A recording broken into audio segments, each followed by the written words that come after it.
Going on YouTube? So we're back with another video. I'm going to show you how to install a cabin air filter in your Ford Explorer 2011, 2016. This is a 2016. I believe it's the same way from 2011 all the way to 2016. My understanding is 2017 changed a little bit. If that differs in any way, I'll put it in the description below, but I'm pretty sure it's 2011 to 2016.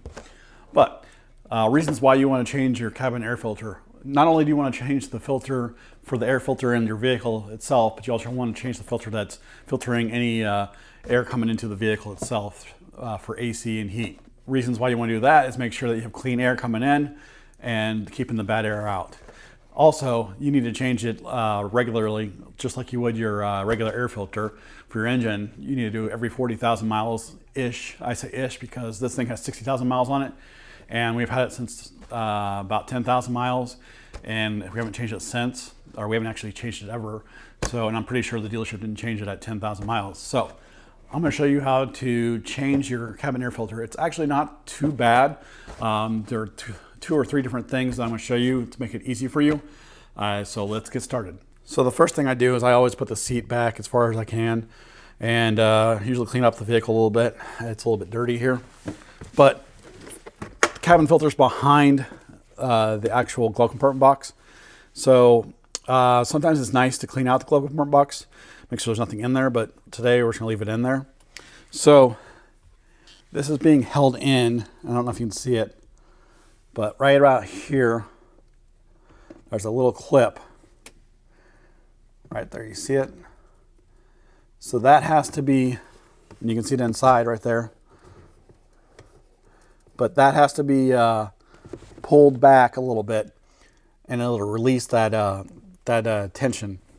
Now, once you do that, they're on the back side of here, and I'll kind of show you. I'll take a picture of it with my phone and show you on the actual camera itself in the video. But there are two clips back here that basically hold the thing in place, the back side in place, so it doesn't go all the way down. And you basically just have to kind of bend in like this. You would bend in this portion on both sides, one right here and one right here. And you can kind of feel that. One thing to make it easier is a pair of needle nose, so you can kind of get in on there, get on that actual cable and pull down on it. It makes it easier than using your fingertips. All right, now we have that down. I don't know if you can see. There you go, right there. There's a little clip here, and then there's one over here on this side, and that's what you have to bend this in on both sides to get it down further. So the air filter is actually behind this right here, and there's a clip down here and a clip down here, and once you get those loose, you'll be able to remove it. And it's just a kind of a door that you'll remove, and then you'll be able to slide the air filter out with it. Also, this thing, actually, this glove box goes down further. Just be careful, don't push it down way too far, because you can break it off there. But here is the actual door you remove, and now you can actually see the air filter itself right here. Notice the arrow for the flow, and it's going down. So you need to make sure you realize that, so that way you put the new one in just the same way. Look how dirty that is. It's already really dirty. So it's in need of cleaning anyways, or a new one. Then the new one goes in. Now, one thing I noticed, the new one didn't actually have, the one I got from Motorcraft didn't actually have the arrow on it. So I just kind of confirmed with the old one and to see how it fit. And we're good to go. I will link the Motorcraft one in the description below, and then also link the newer versions too, for the newer models. All right, so installation is the reverse process. Basically these two tabs right here, one right there and the one on the other side, and you'll just basically flip it up and get it all into place for the door itself, and then we'll put this back in place. All right, so once we get it back installed, this is the part I was talking about right here.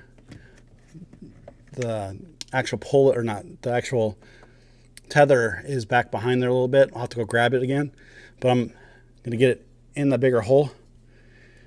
And basically what I'm going to use is a needle nose pair of pliers to kind of pull it and get it up there. It is kind of like a bungee cord style, So it's kind of hard to get to, and it doesn't give you much leeway. So there you have it.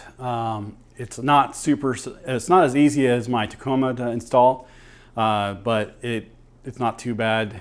It does take a little bit of finagling, but I'm telling you right now, needle nose pliers will help you out. So I'll go ahead and link a good pair down below in my description, so you can check those out too as well. If you don't have one, you can go ahead and purchase them. That helps support the channel. So if you're new to my channel, please consider subscribing. If you liked the video and it helped you out in some way, hit the thumbs up button. If you have any questions or comments or opinions, go ahead and put them in the comment section below, and I will see you next time.